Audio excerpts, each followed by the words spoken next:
Hello, America, and welcome to the program. Hey, I also want to recognize all of our international viewers and listeners around the world as well. Last week, we hit a record number of listeners on the podcast. So I want to say thank you very much. I am grateful for your passion, your enthusiasm, and your support of the program. As we used to say in radio, keep those postcards and letters coming. But nowadays, keep subscribing, commenting, and don't forget to leave a rating. Today's program is being brought to you by StreamYard. Put the power of live streaming to work for your business, your brand, or your cause. Stream live to Facebook, LinkedIn, YouTube, Periscope, and more. Just go to StreamYardCoz.com to sign up for your free account, and you'll also receive a $10 credit. That's StreamYardCoz.com, StreamYardCoz.com, and put the power of live streaming to work for you. In our continuing series of podcasts on possibility thinking, Francis of Assisi once wrote, "Start by doing what's necessary, then do what's possible, and suddenly you are doing the impossible." My guest today is the preeminent guide and life influencer for leaders, students, athletes, and employees on getting out of their own way in business and in life to achieve the impossible. My guest says, because nothing is impossible and there is possibility in everything. He is the author of several books, including his latest, Mommy, Why Do You Have Two Birthdays? He is also a speaker and a visionary leader. He and his wife, Pam, are the parents of 3 children and live in Media, Pennsylvania. And you're like, what? Where is that? I had to look it up myself. That's just outside of Philly. Welcome to the program, Tom Corner. Coz, great to be here. Awesome intro. Thanks. And nobody knows where Media is. No, nobody is. That's why we discussed it. That's why, thank God for Google Maps. I went to Google Maps and realized that it's just outside, well, a few miles between the Philly airport, where I used to spend too much time, and I spent a lot of time in Westchester. So I saw that it's right there between the airport and Westchester. Exactly. You got to settle an argument for me that I had for years, though. Oh, no. Here we go. I love Philly, and does it look like I have missed very many Philly cheesesteaks? Wit cheese. It's all about wit cheese, right? Right. Whiz. Yes. Yes. Geno's or Pat's?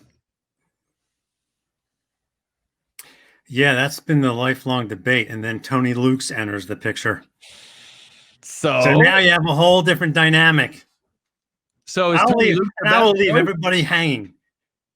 Maybe they should post on Facebook their favorite one. I think Tony Luke's is giving them all a run for their money. Who's got the best Philly steak cheese in town? I've always sided with Pat's. Now, is it also true that Pat's and Geno's are owned by the same guy? That's what I've heard that as well. I believe that might be true. I don't know if we fact check that. You've got intersections. You know, you could have a street like this, but there's a street, so it's kind of an X. And on one part of the top part of the X, you have Geno's, and then on the bottom part of the X, you have Pat's. And so they're 2 Philly steak places right across the street from each other. And I always thought, hey, what a great idea! Just brilliant marketing. Brilliant marketing. And it's always an experience when you're there 2 or 3 in the morning. I avoid that part of town at 2 or 3 in the morning. Yeah, it can be scary. Yeah. Anywhere can be scary nowadays. It's crazy. So how is life in Philly these days? It's good. It's good. Life's good. We're having a great summer. It's like the summer of George. Kids are doing whatever they want.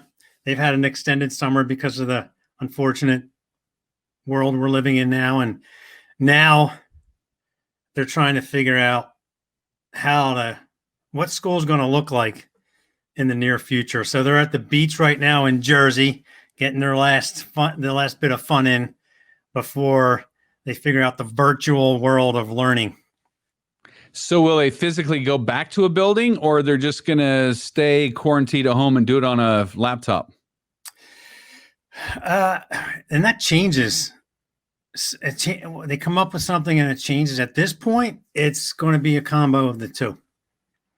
Right. So they'll do virtual. It's changed. They'll do virtual for until about towards the end of October, and then they'll revisit that, and then with the intent of hopefully having live classes. But again, as the superintendent works through all this, trying to make sense of everything that changes moment by moment. So we'll make do. We'll survive. It's just interesting to talk to people all over the country and see what's happening in their families, in their homes, and in their schools. And I think it's the Braille method every day, isn't it? Yeah. Well, and we have our youngest is 7, so that's a whole different dynamic. Kids that age need, I believe, they need that interaction. I mean, everybody does, but especially when you get older. I remember one of my principals told me that 90% of high school is the social skills you develop. True. Yeah, that's a big. Book learning is important, but the real university of life lessons come from learning how to get along with the greatest number of different people. Very true. Yes. Well, let's talk about your philosophy, because you believe in the impossible. In fact, we opened with the quote you said, because nothing is impossible and there is possibility in everything. What is your philosophy about possibilities, and where does that philosophy come from? Well, I'm always defining that, because life always presents its twists and turns, but it's been something that I've really have been trying to discover for the last 10, 20, 30 years. And it's been a journey that's been guided by a lot of influencers. You talk of Brian Tracy. I enrolled in Automobile University, Zig Ziglar, Jim Rohn, Wayne Dyer, Marianne Williamson, Louise Hay. And I had a limited mindset, limited belief system. And I capture this in my memoir, Borrowed Eyes and Feet, Finding Enlightenment After Rage, because I wanted to understand why I carried so much anger and self-doubt. And it came to a point, Coz, where I had enough, and I had to end this life of self-sabotaging thoughts and anger. There's only 2 ways to end that, right? And you talk about it. You've had guests on that talk about it. You end it physically, or I don't know which is more difficult. You do a complete turnaround and face your fears and doubts and embrace them and take them head on, and to question them to find out if they are really true. And so I capture that in my memoir, Borrowed Eyes and Feet, Finding Enlightenment After Rage. And so in doing that, and again, this isn't something, Coz, and I would believe that you would agree with this, we don't do it alone. Maybe we feel we're alone, but in order for us to break through, we need people, guides, and mentors. So Automobile University was there, still is there for decades, talking to me about affirmations, and friends and business colleagues are there to support.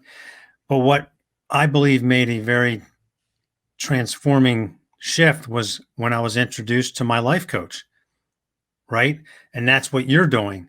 Is my life coach has done a fantastic job, because if we're in a place of impossible, I can't do it, there's nothing works, parents want to fix their kids, even loved ones want to help and fix.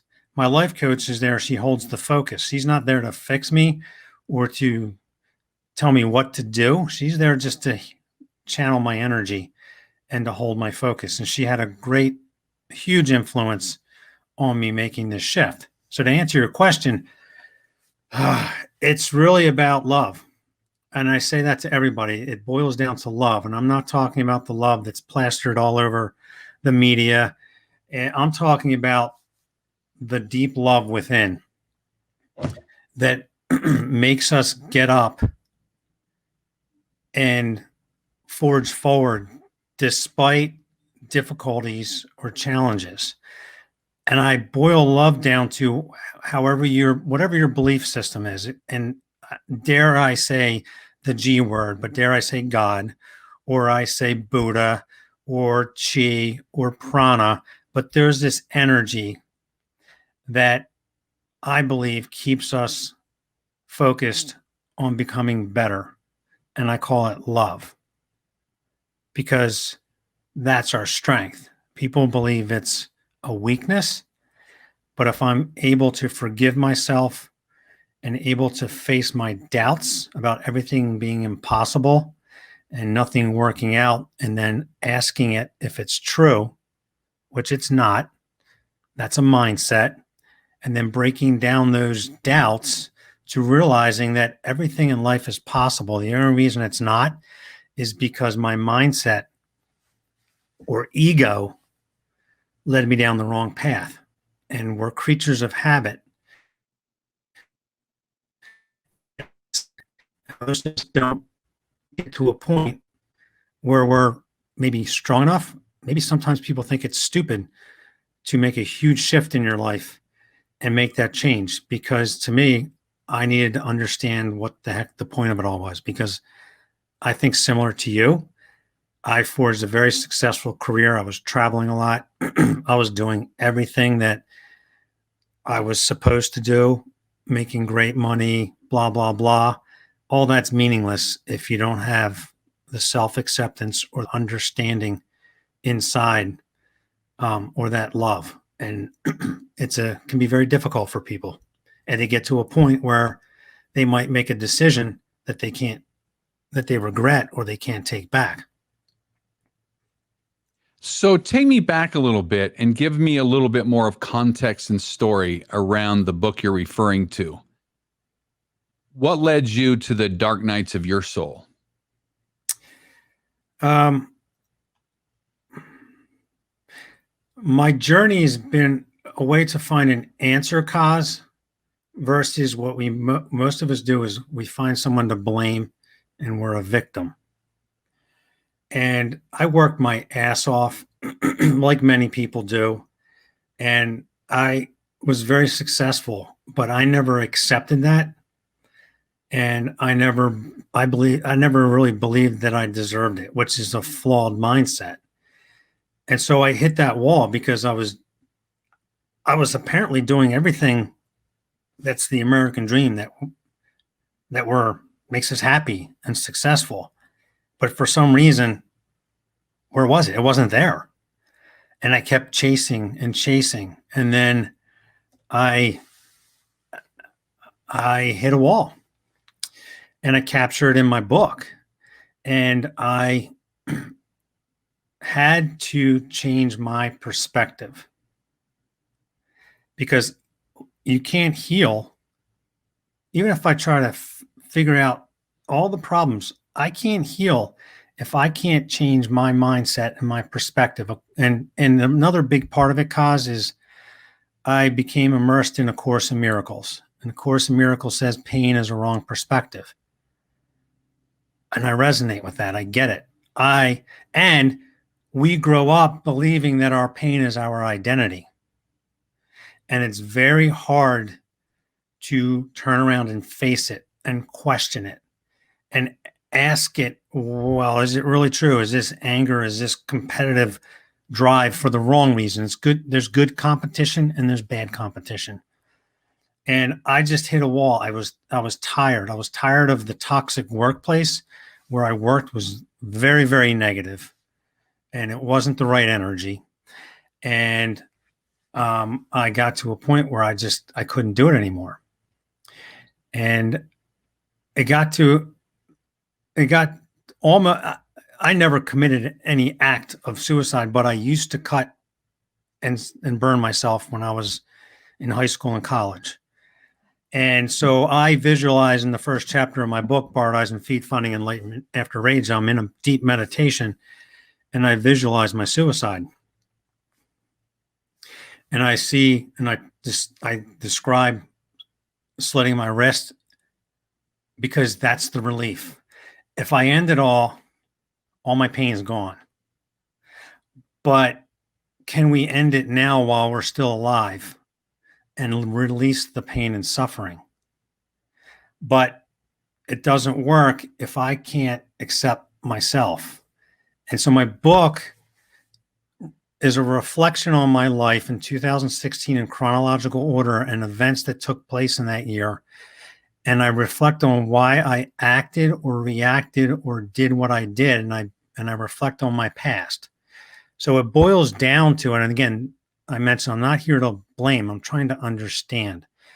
I believe that my parents' divorce when I was about 6 years old affected the trajectory of my life. Because when you're 6, and we talk about schooling right now, and kids need to connect, and if they don't connect, it could have a negative impact on their life. At 6, you cannot survive on your own. And we have this ego or subconscious that helps us survive when there's a threat. Fine. They're still really great friends today. They had to find their or rediscover their life, and they had to find a new path and find new spouses. So step parents enter the picture. And again, this is not about blaming. It's about me understanding. My step parents couldn't accept me as I was, as a 6 and 7, 8-year-old kid who needs the love and support, and it's not there. I put up a wall because I had to survive. That's my personal take on the whole situation. So, because the parents in my life couldn't support me, because I understand that they had to find a way to provide for their kids and find another spouse, go out and get another job, and therefore the attention wasn't there. And I was being rejected by my step parents, and I had some really bad experiences. So I carried that anger my entire life. But I also put up a wall because that was my defense mechanism. And most people aren't aware of these walls that they put up. They just say, well, that's the way I am. And then they get defensive if someone asks them a question about it, which I used to do. And I was tired of carrying the anger, and I had to figure out why. So I realized that as that child, the ego or subconscious had to put up that wall to keep me apparently safe, because the parents were doing a pretty shitty job of it, or the adults. And I could very easily blame them. But in going back and understanding my stepfather or my stepmother, understanding how they were brought up, if we challenge and ask a question about somebody who pisses us off, or we don't agree with them, if we take the time to understand them, all of our questions are answered. My stepfather didn't receive the love and support from his parents. That was the only thing he knew. So when I came into the picture, he did the only thing he knew was the best. For me, it was a shock to my system. And so I felt I was being rejected. And most people want to carry that anger and that blame and say, well, screw my step parents. They're all assholes. Versus taking the time to understand them, find the forgiveness for them and myself. That opens up an entirely different world and an awareness.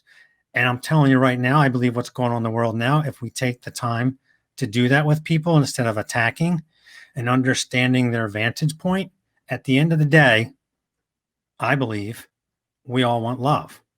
Sometimes we're afraid to admit it or say it. And in my book, I'm vulnerable. A good friend of mine said, you're putting all that out there. Aren't you concerned? I was at a point, Coz, that it didn't matter anymore because I was too angry and too afraid. I had to open that vulnerability up to help myself. And if I could help other people who went through the same thing, then I'm serving the people the way I want to. Well, kudos to you for being vulnerable. I think that really is the key. And you're saying some important things that I think are so relevant today, is to truly learn to understand each other, because it's so easy to judge what someone tweets or what someone posts. And we say they're idiots, they're stupid, but people really are doing the very best they can, because if they could do better, they would do better. So to your point, we do have to forgive our parents. And we've got to stop being victims. Yeah. Because our stories are just stories or chapters in our life. That doesn't make us that is our entire life unless we allow it to. So it's just a story. It's not the story. And many people take a story from their life and they make it their life's story. But as we've talked about, we've got to take personal responsibility to change that. We can write a new chapter, or we can just keep living in the past. What was your pivot point? What helped you get out of the funk? Again, I think it was a combination of things. Automobile University for years. For our viewers or listeners who don't understand that philosophy, explain that. So Zig Ziglar, who's an amazing leader, coach, would talk, and his voice is awesome, just as Jim Rohn's. Just to hear them speak sends chills up and down your body. And every time you hear it, it's like you hear it the first time and you pick out something new that you didn't hear before because it didn't resonate. Sure. But Zig Ziglar, this was like 30 years ago, right? Cassette tapes. I mean, did they still exist then? Maybe it was CDs, but well, maybe if you go to a pawn shop or Craigslist, you might be able to when find you're in your car, you could listen to music, you could listen to satellite radio, or you could put in something, listen to something that helps you become better business-wise, life-wise. He would talk about you could get a college degree by listening to the right information in your car. So he called it Automobile University. Instead of listening to music and the speakers blaring, which I did and I still do sometimes, listen to a Jim Rohn or a Wayne Dyer, or you could listen to college courses on audio probably. So he talked about Automobile University. Now here's the thing. If you have so much doubt and resistance, Coz, I would listen to these guys. And I remember when I was wholesaling, I stopped my car for my next appointment. Wayne Dyer was playing. And Wayne Dyer is telling me all these great things and this possibility. And I turned it off and I said, excuse me, F that. Forget that, doesn't work. I'm tired of hearing him talk about all these wonderful things that are happy. It's all a lie. I don't believe it. And I was so tired. But my perspective, I said pain's the wrong perspective. That was my perspective. I was not ready to receive it. But over decades, that deliberate practice slowly penetrated that wall of resistance. And then when I talk, my book, Mommy, Why Do You Have Two Birthdays, is my wife's memoir honoring her triumph over stage 4 cancer around Christmas 2003. And that's a journey which is mind-boggling, but I wrote the book from a place of love. I could have very easily written it from anger and said how much I hate everything and the medical profession and everything that created this disease, which I believe is a cop-out, and it's an easy way to write. Anybody can write from anger. But to say, I'm going to write this book from love and to help people who are on the same journey to know that they can question a highly qualified medical professional from a standpoint of love and respect, especially if you have to find a yes that will save your life. So I wrote that book, which was my third book, simultaneously with my third children's book, which was Life is Fine When You're Aligned. But over those years, and I wrote my wife's memoir, and I talk about that because she went to a health retreat. She needed to detox her physical body because chemotherapy and radiation therapy does not cure cancer. It's attacking a disease with another potential disease. And so she was determined to find a way to treat her body the right, to detox her body and create a body that is aligned, that is healthy. And in that process, I met my life coach, because the physical retreat that she went to, they said to her friend that went with her, we figured out your physical toxicity and your problem, but what we tell you does not work if you don't clear this up. So they introduced my wife's friend to Bev, who became her life coach and became mine. So my wife went through a physical detoxification and cleansing. I needed to go through a mental one. But for happiness and health and a life of ease, you have to cleanse both, because you could be perfectly healthy physically, and if up here it's a bunch of garbage, you could very easily get sick because of your negativity. Well, and I would challenge that a little bit, because you can't be completely physically healthy if your mind isn't, right? Because whatever the mind harbors, the body manifests in some way. Right. And I believe the world is chasing all of these lotions, potions, vitamins, and creams and everything, trying to look better and feel better, but it's an inside out game, right? The law of correspondence says our outside world is simply a mirrored reflection of everything that's happening on the inside. It is. And we're looking for the pill to fix the ill, when really it's the hard work deep down inside our souls. But that's hard work. It is. That is being vulnerable, being honest. And there's pain there. But to your point of what you're saying, there's great joy on the other side of pain. And most people don't want to go through the pain to get to the other side where the joy is. So finish that story a little bit. How did you get through it? Through my wife's diagnosis or my challenges, or both? Well, your challenges. So how did you finally clear your head, so to speak? Yeah. So let go of all that anger and resentment and find some understanding that, you know what? Your stepdad was just doing the best he could, and your parents didn't set out when you were 6 years old to destroy your life. Right. Living their life, doing the very best they could. They made a decision that they thought was in their best interest and the interest of their children. But as a 6-year-old, you couldn't understand it. How did you get through it? And at what point did you? Or are you still working on it? Oh, that's always a work in progress. I'd lie to you if I said I had it all figured out. You could call me out on that. But yeah, that's always a work in progress. And that's the beauty of it. But people come out there and say, oh, I've got it all figured out. I call them they're lying, because you're always learning. If you think you stop learning, and you're totally lost. So I'm still always figuring it out. But the reason I tell you that is because then I was introduced to my life coach. I write my first children's book, my second one, my third one, my wife's memoir, my memoir, and then another one coming out. That was something, Coz, that I never thought I could do. Really? Right? People say, I can't write a book. I mean, you hear it time and again.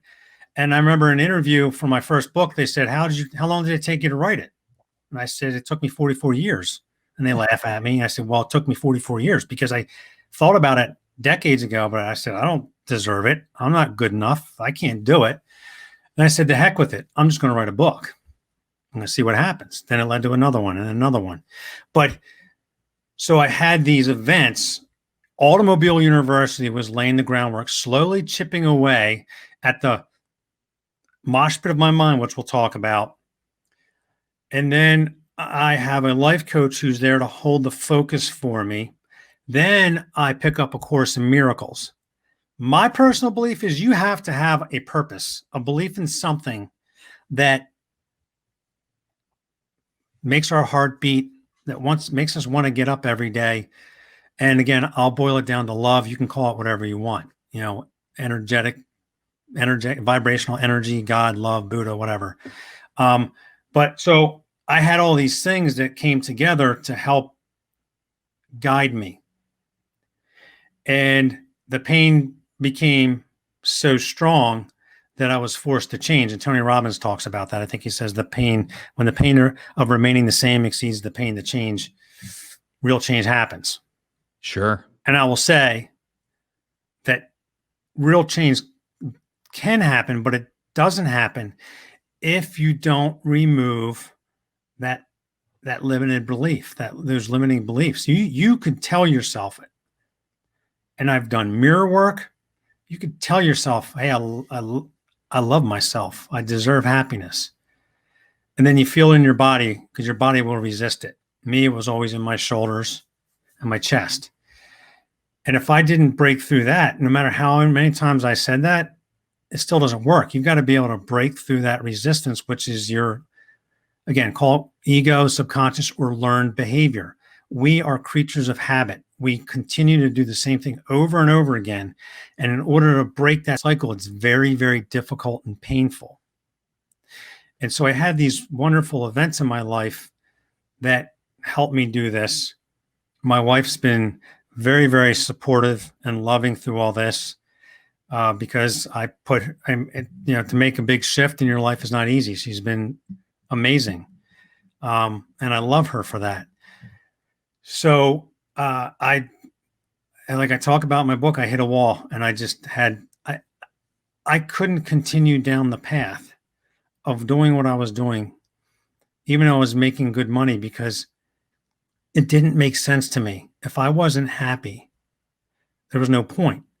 And I realized, and this is where people might have a challenge, I was living up to the expectations of everybody else in the world, Coz, except for my own. And I raised my kids to challenge me every time I tell them something, because as a parent, I think I know it all, and I'm trying to protect my kids and keep them safe. Sometimes that's a flawed approach, and I will allow my kids to challenge me, because I don't want them to grow up living up to my expectations. I think that's, for me personally, not the way a kid should be raised. A kid should be raised in a strong foundation to think on their own, to find that self-acceptance within and live up to their own expectations, because then nothing is impossible. Because if I have that deep within and find that love within and accept who I am and truly believe in myself, these are my expectations. And I don't need to live up to yours or anybody else's. And I believe most people live up to those expectations that were set in place by their parents, by their coaches, by their bosses. And again, this is not to disrespect that. It's just a matter of saying, if you're stuck and you don't understand it and you're miserable, you have to ask yourself, okay, well, is it really true? Is it really true that I'm not good enough like my parents told me? That I'm a loser because I don't have the right job that they think is the best job for me, which is sad. It's not, I don't believe it's my job to tell my kids what they should be doing, because that's what I believe is the best. They should be doing whatever they want to do from a place of love, and that can provide for them, and that they're in a very happy and healthy place. But that's really hard to do and break through if you don't see it in yourself.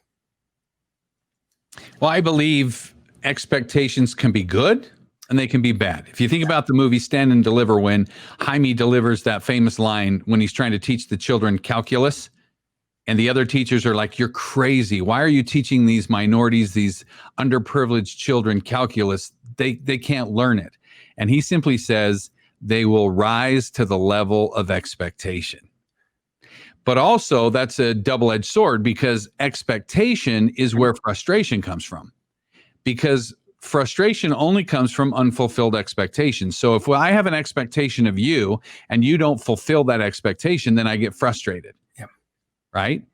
So it's important to have realistic expectations of ourselves and others, but I believe we do need those personal standards. Yes. Would you agree? No, I agree with you. You have to expect, maybe not perfection. I think that's an unrealistic standard, but we have to expect the best. We have to expect more, and then seek to rise to that level. I think where we get in trouble as parents, particularly, and my children are older now, 26 and 22, and I'm guilty of spreading manure in their life, because I grew up with certain expectations, beliefs, and dogmas, and that gets us in trouble. Yes. These social expectations of what is right and what is wrong can be very damaging. I had a discussion with a very successful woman this weekend, and she's finally to a point in her life where she's like, what am I doing all this for? Yep. She's 59, 60 years old. She's done the corporate gig, and she just realizes she's tired and she's not happy, but yet she doesn't dare yet to maybe do something else, because what would her family think? Yep. What would her friends think? Yep. Is she living up to her own expectations? And that can just be a tough pill to swallow, that you've worked your entire life to climb the ladder, and then you get up there and realize you had your ladder against the wrong wall. You're not happy. Yeah. And to me, isn't that why we're here, is to learn how to be happy and fulfilled and find joy? My whole focus shifted years ago. I grew up thinking that I had to be successful, right? So everything was to be successful. And I achieved some modicum of success as an entertainer and broadcaster and things, but I wasn't happy. It wasn't until I made that shift to say, what I'm seeking is an unquiet mind. Yeah. Or is a quiet mind, to get rid of my unquiet mind, to surrender the unquiet mind and just find peace and joy. So I like what you're saying, but I'm still curious. Give us a nugget or two of a how-to, or what did you do specifically? What's an action or a belief you adopted? What's something you did or thought different, though, to get through it? Because you didn't stay there. You've obviously moved on from where you were. Yes. So what made the difference? What got you through it? I got to that pain. Immersed in the Course in Miracles. My life coach is holding the focus for me. I'm listening to Wayne Dyer as always, listening to Eckhart Tolle. And then, usually when I write again, and I think I heard you say this about someone else, the writing comes through me. I'm not forcing it. I allow it to flow.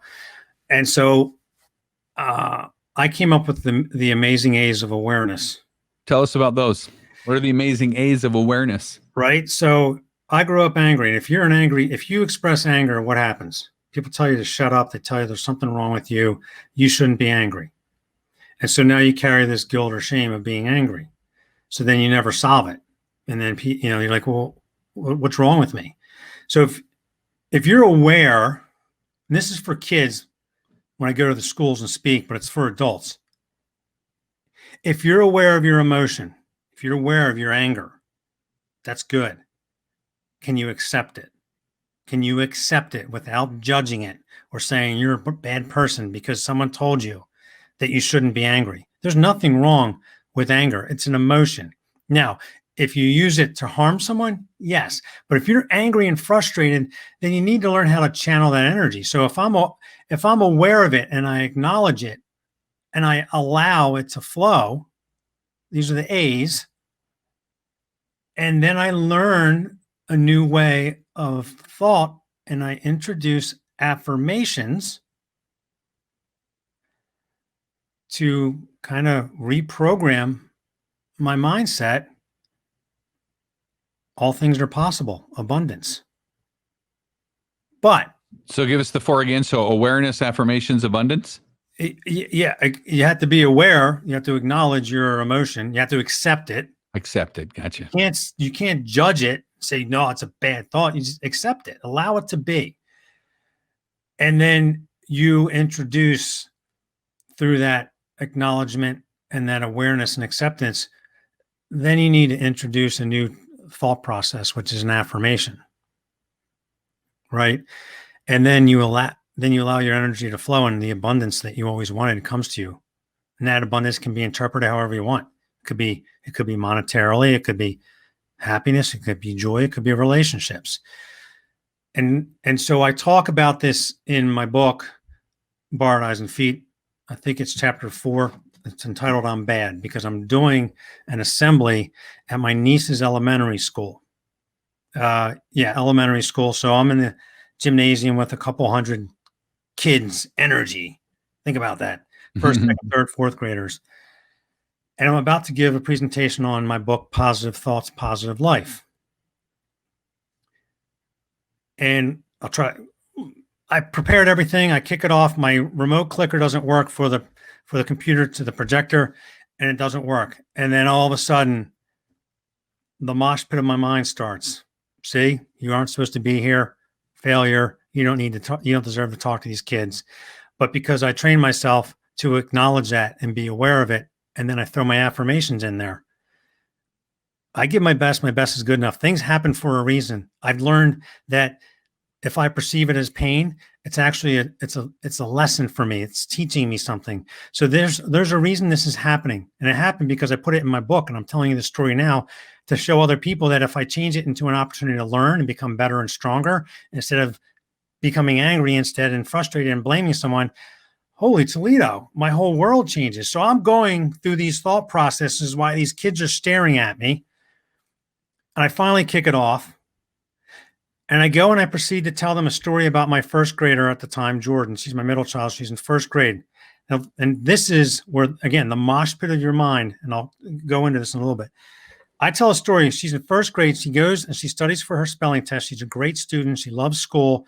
My wife asks me when she gets home to ask her how, when I got home from done work, to ask her how the test went.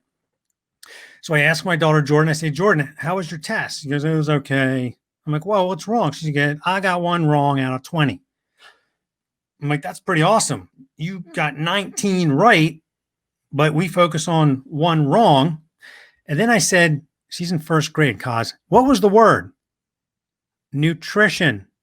And I look at her and I said, I don't think I could say it. I don't think I can spell it. And you're upset about nutrition and getting it wrong. And then she said, well, my friend got all of them right. And then something said to me, well, this is awesome. This is a learning opportunity. And you were supposed to get that word wrong. Then she looks at me, she rolls her eyes and she says, what are you talking about? You were meant to get that word wrong, nutrition, because you'll never forget how to spell it again. True. Versus what I said to the kids, I said, what do you think she was saying to herself? Her thoughts were, hands are going to up to the heavens. Like, pick on me. I pick on a little boy, second row. And I say, what do you think she was thinking? And he goes, I'm bad. And I still have a hard time talking about this, Coz, because it just blows my mind. These kids are like first, second, third, fourth grade. I call on another boy, I'm stupid. How can kids at such a young age think of themselves that way? And then in the back, a little girl raises her hand. She goes, I gave it my best. It still breaks my heart because those kids have been brought up in a mindset of self-sabotaging thoughts. And if I get something wrong, I'm a failure, I'm stupid, and I'm bad. And if they don't break that cycle, what does the rest of their life look like? Do they become frustrated? That leads to the mosh pit of the mind, because the mind processes 50, 60, 70,000 thoughts in one day. It's amazing. Supercomputer mind. If my thoughts are self-sabotaging, I'm bad, I'm stupid, I'm a failure. Like my projector doesn't work, the clicker doesn't work. I'm bad, I'm stupid, I'm a failure, I don't deserve to be here. What do you think's going to happen if I don't change it? That's what my life will end up like you said. Our thoughts become things. What we think about becomes our life. And so through the process of me breaking through that resistance and that negativity and the maybe 50,000 thoughts of negativity a day, that little silly affirmation didn't work at first. Because if you've ever been in a mosh pit, maybe that's a generational thing. No, I follow you. Yeah. A mosh pit can be a very scary place because you're at a punk rock concert, a rock concert, whatever. And there's this open space on the ground in front of the stage and people, bodies are jumping around. They're bouncing off one another. It's violent. It's scary. And sometimes even if you try to get out, the people surrounding it will push you back in. So think about that as your mind. And if your thoughts are negative and self-sabotaging and that's your life. That's the way you've been brought up. You think it's normal. So again, back to Automobile University, listening to all these guys and gals, I start to try, like, I believe in myself. That one thought is still moshed out by the other 10, 20, 30,000. It doesn't work. Being creatures of habit and not wanting to feel pain, I go back to my negativity. It's a deliberate practice, right? The 10,000 hour rule. The more I did it, the more I realized that I could actually recite affirmations and challenge my negativity, completely change the world. And so I recite affirmations to myself a few hundred times a day, if not a few thousand times a day. That's nothing compared to 50, 60, 70,000. But if I feel a negative thought, if I feel I'm going on Coz Green show and I say, I don't, Coz, man, he's awesome. He's had all these great people on. His career is a huge success. I don't deserve to be there. Then that's that. Then if I believe that, I wouldn't be here. Versus, I have a lot to give, and I give my best. My best is good enough, and I know that no matter what happens, it's going to happen for a reason, and I'll find the good in it. But because I changed my mindset, I've published a number of books, and I've been on dozens of podcast interviews, and I've spoken to people. If I didn't believe it and didn't break through that resistant thought, I wouldn't be here talking to you today, and I believe that. I'm so glad that you squelched those inner saboteurs and that you're doing what you're supposed to. Changes your life when you have that liberation day, doesn't it? It does. I mean, it is your personal Independence Day when you say, you know what, those guys in my head are no longer going to have all that control over me. And I don't believe most people understand the power of those thoughts, because our thoughts are not us, and we can disconnect from all those voices in our heads, those saboteurs. But think about that for a minute, my friends. 50, 60,000 thoughts a day times how many days have you been alive? That's a lot of pollution in your mind. And to your point with the affirmations, it's going to take a lot of dilution as the solution to that pollution that Jeff Griffin talked about last week.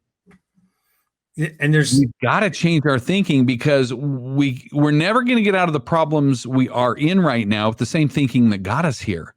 We've got to think differently.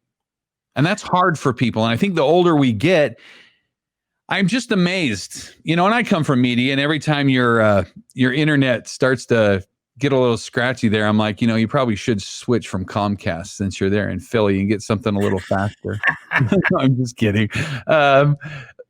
But how the media, especially right now, yeah. I mean, I made my career in media, and I totally understand it, but they are so complicit to what is going on. One of my old bosses, we were sitting in his office one day, and he just looked at me, he says, Coz, you realize we're going to hell for this? And I said, what? And he said, what our industry does to people. Yes. And right now, the media is doubling down rather, on everyone is a victim. Yep. You're not good enough.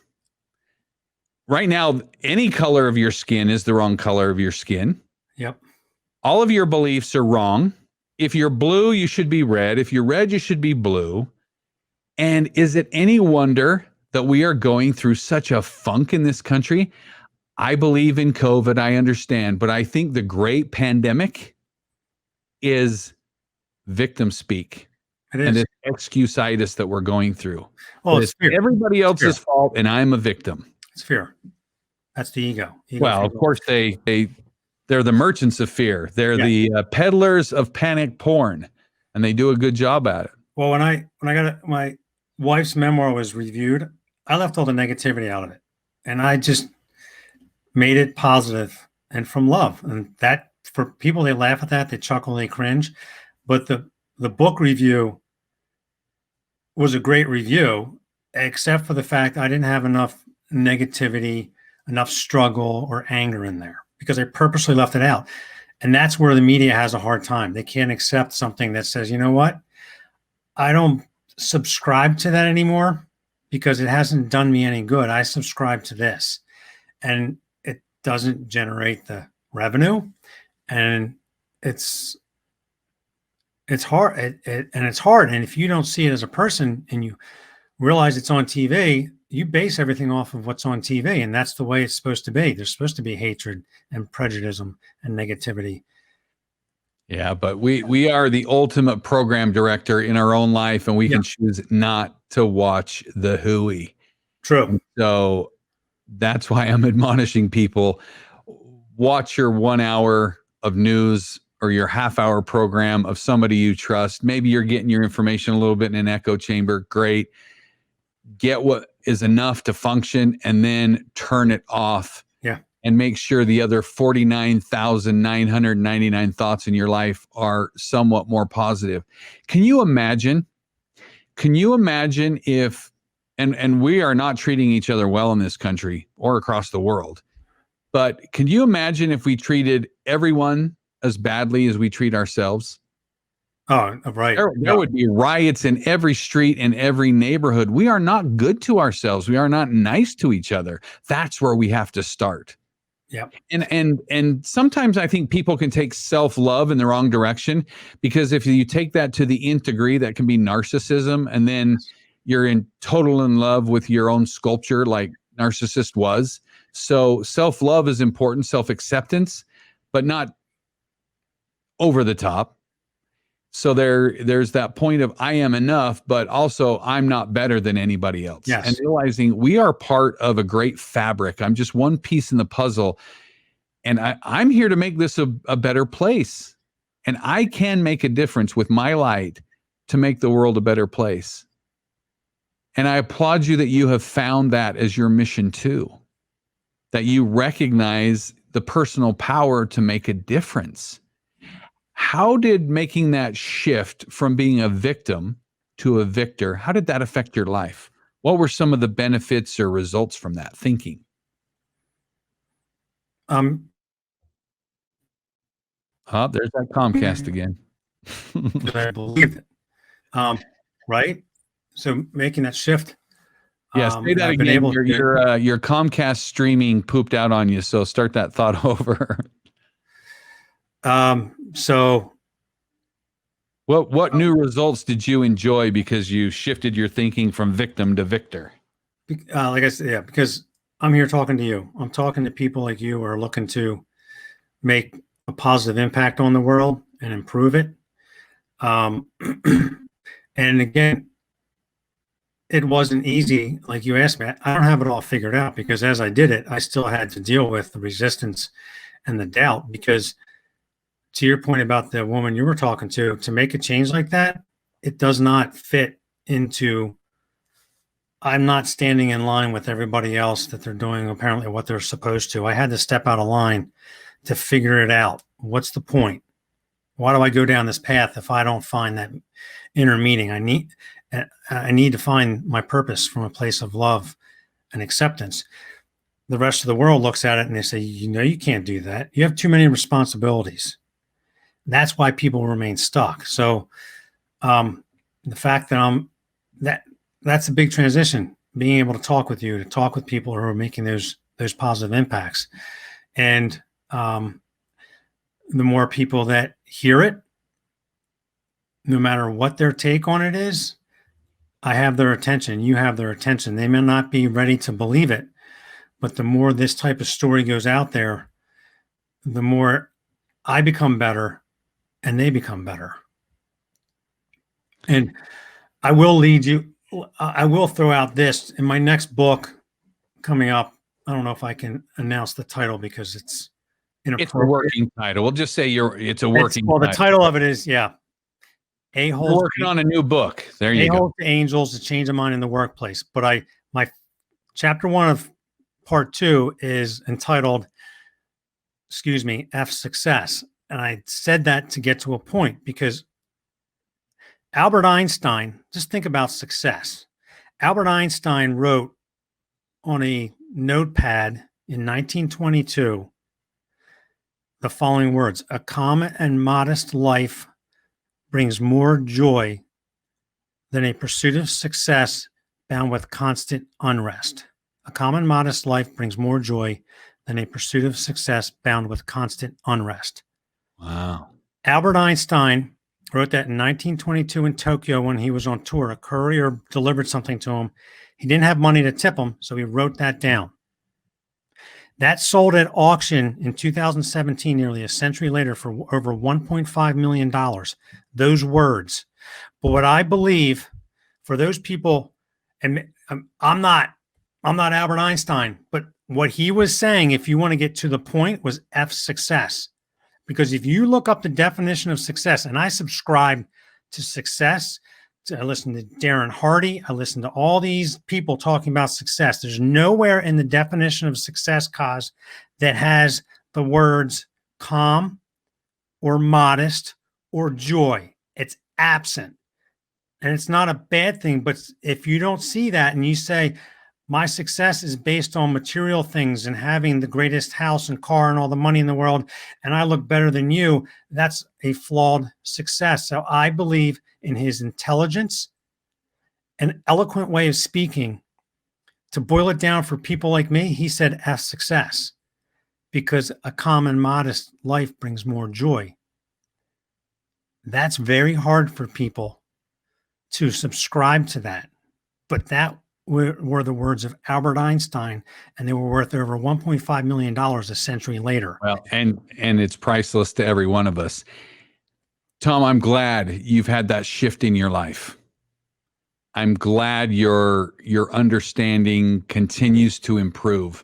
And I applaud you for all the books you've written, how you've overcome your imposter syndrome, you've squelched your own inner saboteurs, and you're doing remarkable things. So I applaud you for that.